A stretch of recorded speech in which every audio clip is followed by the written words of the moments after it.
इचलकरंजी शहरातील सुशोभीकरण व स्वच्छता मोहिमेअंतर्गत महानगरपालिकेकडून मुख्य रस्ते तसेच विविध भागांमध्ये स्टीलच्या कचराकुंड्या बसविण्यात आल्या होत्या। नागरिकांनी रस्त्यावर कचरा न टाकता कचराकुंड्यांचा वापर करावा आणि शहर स्वच्छ राहावे, हा या उपक्रमामागील उद्देश होता।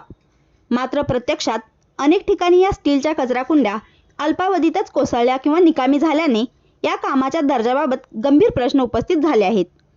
या पार्श्वभूमीवर MS51 न्यूजचे संपादक श्री मुबारक शेख यांनी इचलकरंजी महानगरपालिकेचे महापौर माननीय उदय धातुंडे यांना निवेदन देऊन संपूर्ण प्रकरणाची सखोल चौकशी करून दोषींवर कठोर कारवाई करण्याची मागणी केली।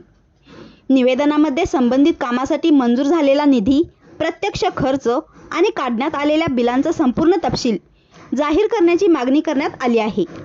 तसेच चौकशीत काम निकृष्ट दर्जाचे व नियमबाह्य झाल्याचे सिद्ध झाल्यास संबंधित मक्तेदाराच्या नावाने काढलेले बिल तात्काळ रद्द करावे, अदा करण्यात आलेली संपूर्ण रक्कम परत वसूल करावी आणि संबंधित मक्तेदाराला महानगरपालिकेच्या ब्लॅकलिस्टमध्ये समाविष्ट करून भविष्यात कोणतेही काम अथवा कंत्राट देऊ नये अशी मागणीही करण्यात आली आहे।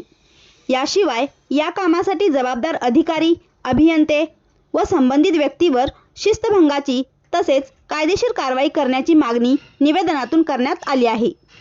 निवेदन स्वीकारल्यानंतर महापौर माननीय उदय धातुंडे यांनी असे सांगितले की छत्रपती शिवाजी महाराज तीर्थ ते छत्रपती संभाजी महाराज तीर्थ व शॉपिंग सेंटर येथे एकूण 25 स्टील कचराकुंड्या बसविण्यात आल्या होत्या।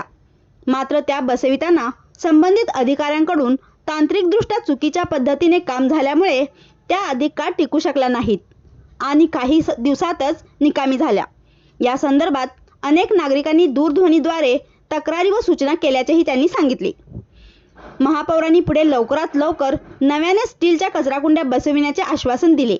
तसेच निवेदन दिल्यानंतर त्यांनी तात्काळ संबंधित अधिकाऱ्याला बोलावून या प्रकाराबाबत जाब विचारला आणि शहरात नवीन स्टील कचराकुंड्या तातडीने बसविण्याच्या सूचना दिल्या। या प्रकरणामुळे सार्वजनिक निधीच्या वापराबाबत पारदर्शकता, विकास कामांचा दर्जा आणि प्रशासनाची उत्तरदायित्वाची भूमिका पुन्हा एकदा चर्चेचा विषय ठरली असून आता महानगरपालिका या प्रकरणात नेमकी कोणती कारवाई करते याकडे लक्ष लागले आहे।